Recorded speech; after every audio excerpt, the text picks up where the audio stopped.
Assalamualaikum warahmatullahi wabarakatuh. Sebelumnya izinkan saya terlebih dahulu untuk memperkenalkan diri dari anggota kelompok kami, kelompok 6, yaitu yang pertama ada Siti Samsiah, Said Handifas, Wahid Ikron Saifullah, dan saya sendiri Ulfiah Mawadah. Pada kesempatan kali ini kami akan membahas sedikit mengenai tema kepailitan, atau bisa kita sebut sebagai kata bangkrut. Poin-poin yang akan kami bahas pada kesempatan kali ini yaitu yang pertama tentunya mengenai pengertian kepailitan. Yang kedua, pihak-pihak yang boleh mengajukan kepailitan. Yang ketiga, akibat putusan pailit. Yang keempat, pengaruh putusan kepailitan atas tuntutan-tuntutan tertentu.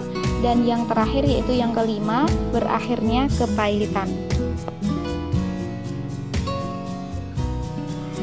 Oke, langsung saja yang pertama yaitu mengenai pengertian kepailitan.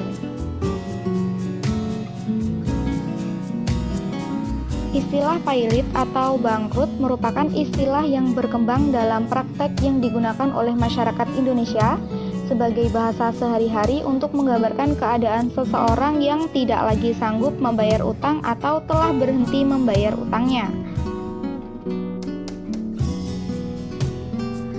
Berdasarkan Undang-Undang Nomor 4 Tahun 1998 yang kemudian diganti menjadi Undang-Undang Nomor 37 Tahun 2004 tentang kepailitan dan penundaan kewajiban pembayaran utang. Selanjutnya disebut Undang-Undang Kepailitan dan PKPU. Istilah pailit atau kepailitan dirumuskan dalam pasal 1 angka 1 Undang-Undang Kepailitan dan PKPU sebagai berikut. Kepailitan adalah sita umum atas semua kekayaan debitor pailit yang pengurusan dan pemberesannya dilakukan oleh kurator di bawah pengawasan hakim pengawas sebagaimana diatur dalam undang-undang ini. Pihak-pihak yang boleh mengajukan pailit sesuai dengan ketentuan pasal 2 Undang-Undang Nomor 37 Tahun 2004 tentang kepailitan dan penundaan kewajiban pembayaran utang. Pihak yang dapat mengajukan permohonan pailit adalah sebagai berikut. 1. Debitur sendiri. Undang-undang memungkinkan seorang debitur untuk mengajukan permohonan pernyataan pailit atas dirinya sendiri jika debitur masih terikat dalam pernikahan yang sah. Permohonan hanya dapat diajukan atas persetujuan suami atau istri yang menjadi pasangannya. Pasal 4 ayat 1 Undang-Undang Nomor 37 Tahun 2004. Nomor 2, seorang kreditor atau lebih. Sesuai dengan penjelasan pasal 2 ayat 1 Undang-Undang Nomor 37 Tahun 2004, kreditor yang dapat mengajukan permohonan pailit terhadap debitornya adalah kreditor konkuren, kreditor preferen atau kreditor separatis. Nomor 3, kejaksaan atau kepentingan umum. Permohonan pailit terhadap debitor dapat diajukan oleh kejaksaan demi kepentingan umum. Pasal 2 ayat 2 Undang-Undang Nomor 37 Tahun 2004. Nomor 4, Otoritas Jasa Keuangan. Pasal 6 Undang-Undang OJK mengatur tugas OJK, yaitu OJK melaksanakan tugas pengaturan dan pengawasan terhadap A. Kegiatan jasa keuangan di sektor perbankan, B. Kegiatan jasa keuangan di sektor pasar modal, dan C. Kegiatan jasa keuangan di sektor perasuransian, dana pensiun, lembaga pembiayaan, dan lembaga jasa keuangan lainnya. Akibat putusan pailit. Setiap berhutang atau debitor yang ada dalam keadaan berhenti membayar, baik atas laporan sendiri maupun atas permohonan seseorang atau lebih berpiutang atau kreditor, dengan putusan hakim dinyatakan pailit atau bangkrut, maka akan ada akibat hukumannya. Yang pertama, si debitor atau si pailit kehilangan hak untuk melakukan pengurasan dan penguasaan atas harta bendanya. Pengurasan dan penguasaan harta benda tersebut beralih ke tangan kurator atau balai harta peninggalan. 2. Untuk kepentingan harta pilot dapat dimintakan pembatalan atas segala perbuatan hukum debitor yang telah dinyatakan pilot yang merugikan kepentingan kreditor yang dilakukan sebelum pernyataan pilot ditentukan. Nomor 3, hak kreditor untuk menahan barang-barang kepunyaan debitor hingga dibayarnya suatu utang, tidak kehilangan hak untuk menahan barang dengan diucapkan pernyataan pilot. Apabila kurator bermaksud untuk menebus barang punyaan tersebut, maka kurator wajib melunasi utang debitor pilot tersebut terlebih dahulu. Pembahasan berikutnya yaitu pengaruh putusan pilot atas tuntutan tertentu. Adapun akibat putusan terhadap pilotnya debitur mempunyai pengaruh hukum baik terhadap debitur maupun terhadap kreditur. Hal ini diantaranya yaitu: yang pertama, pengaruh putusan kepailitan atas tuntutan-tuntutan tertentu. Pengaruh putusan kepailitan dalam tuntutan tersebut terdapat dua jenis, yaitu tuntutan yang berpokok pada hak-hak dan kewajiban masuk budel pilot dan tuntutan-tuntutan yang bertujuan untuk dipenuhinya suatu perikatan dalam budel. Pengaruh yang kedua yaitu pengaruh terhadap perbuatan debitur yang merupakan para kreditur, balai harta pengadilan atau kurator dapat mengemukakan pembatalan dari perbuatan tersebut. Perbuatan debitur yang merugikan kreditur pada pokoknya adalah perbuatan yang berakibat berkurangnya budel sehingga dianggap tidak pernah ada. Konsekuensinya adalah bila mana dikarenakan perbuatan tersebut ada bagian-bagian harta kekayaan dikeluarkan dari budel, maka bagian-bagian dari harta kekayaan tersebut oleh balai harta peninggalan dituntut untuk dikembalikan ke dalam budel. Pengaruh selanjutnya yaitu pengaruh terhadap pelaksanaan hukum atas harta kekayaan debitur yang dimulai sebelum adanya putusan kepailitan, maka dengan adanya putusan kepailitan itu berakhir dengan pelaksanaan hukum tersebut. Pelaksanaan hukum yang dimaksud di atas yakni penyitaan, uang paksa, hukum badan atau sandera, penjualan barang untuk pelunasan hutang, perbaikan nama baik dan harta tanggungan serta lampau waktu.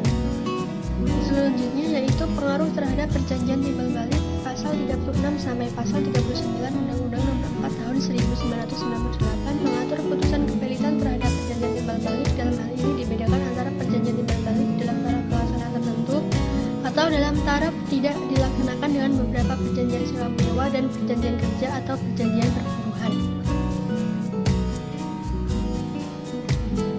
Selanjutnya yaitu akibat putusan pilot terhadap kewenangan berbuat debitur dalam bidang harta kekayaan.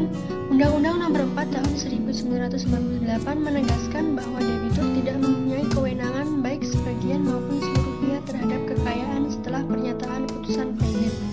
Hal ini dikarenakan untuk menghindari kemungkinan berkurangnya asa debitur dalam melakukan proses pemberesan utang-utang kreditur.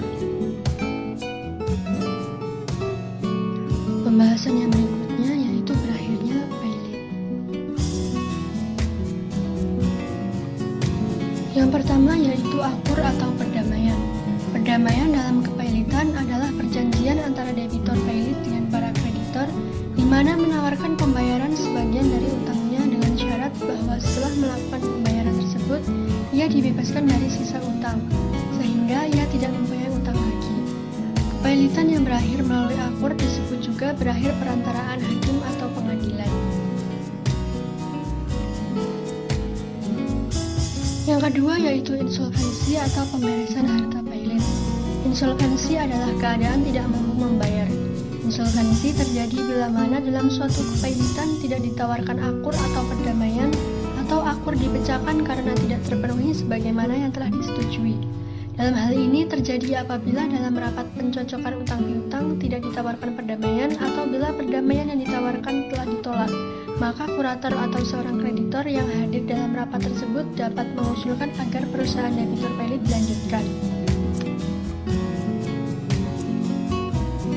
Rehabilitasi. Dalam pasal 215 kepailitan dan penundaan kewajiban pembayaran utang ditentukan bahwa debitor pilot atau para ahli waris berhak untuk mengajukan permohonan rehabilitasi kepada pengadilan yang semula memeriksa kepailitan yang bersangkutan. Permohonan rehabilitasi akan diterima apabila pemohon dapat melampirkan bukti yang menyatakan bahwa para kreditor yang diakui sudah menerima pembayaran piutang seluruhnya. Putusan pilot dibatalkan oleh tingkat pengadilan yang lebih tinggi sebagaimana telah diatur dalam pasal 196 ayat 1 Undang-Undang Nomor 37 Tahun 2004 tentang kepailitan dan penundaan kewajiban pembayaran utang, bahwa terhadap keputusan pengadilan kurator atau setiap kreditor dapat mengajukan permohonan kasasi. Kasasi diselenggarakan sesuai dengan prosedur yang telah diatur sebelum pada tanggal 11 sampai 13 Undang-Undang Nomor 37 Tahun 2004 tentang kepailitan dan penundaan kewajiban pembayaran utang. Namun, walaupun terhadap upaya hukum selanjutnya keputusan pilot tingkat 1 tetap dilaksanakan, mengingat keputusan pilot ialah keputusan yang bersifat serta-merta. Selain itu, dapat diajukan sebagai upaya hukum kasasi pilotan juga dapat diajukan upaya hukum peninjauan kembali. Pencabutan atas anjuran hakim pengawas. Dalam hal pencabutan pilot atas anjuran hakim pengawas, hal tersebut tersirat pada pasal 66 Undang-Undang Nomor 7 Tahun 2004 tentang kepailitan dan penundaan kewajiban pembayaran utang. Dalam pasal tersebut disebutkan bahwa pengadilan wajib mendengarkan pendapat dari hakim pengawas sebelum mengambil keputusan mengenai pengurusan dan pemberesan harta pilot. Dalam pasal ini dapat tercermin bahwa hakim pengawas berhak memberikan saran atau anjuran-anjuran untuk debitur pilot. Pengadilan niaga atas anjuran dari hakim pengawas dapat mencabut kepailitan dengan memperhatikan keadaan harta pilot. Keadaan ini terjadi bila harta pilot tidak cukup untuk membayar harta kepailitan.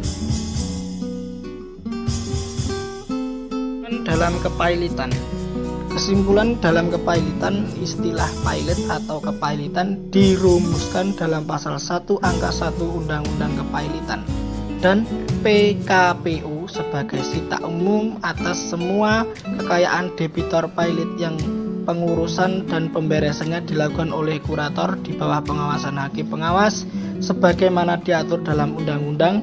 Kemudian pihak-pihak yang dapat mengajukan pemohon pilot sesuai dengan ketentuan pasal 2 Undang-Undang Nomor 37 Tahun 2004 tentang kepailitan dan penundaan kewajiban pembayaran utang adalah debitor itu sendiri, seorang kreditor atau lebih kejaksaan untuk kepentingan umum, dan otoritas jasa keuangan atau OJK.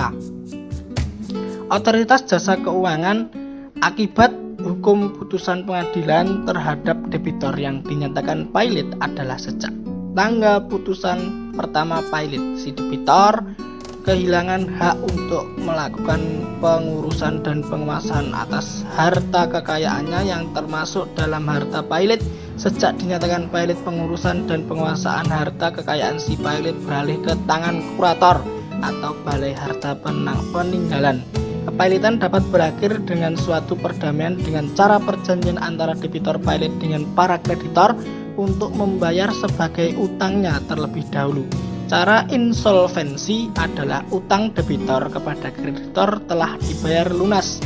Cara rehabilitasi apabila kreditor telah menerima pembayaran lebih tinggi yang mencabut putusan pernyataan pilot.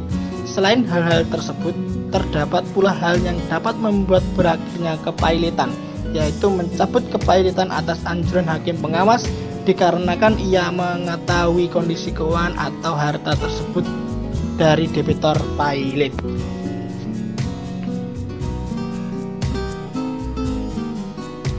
Mungkin cukup sekian presentasi yang dapat kelompok 6 sampaikan.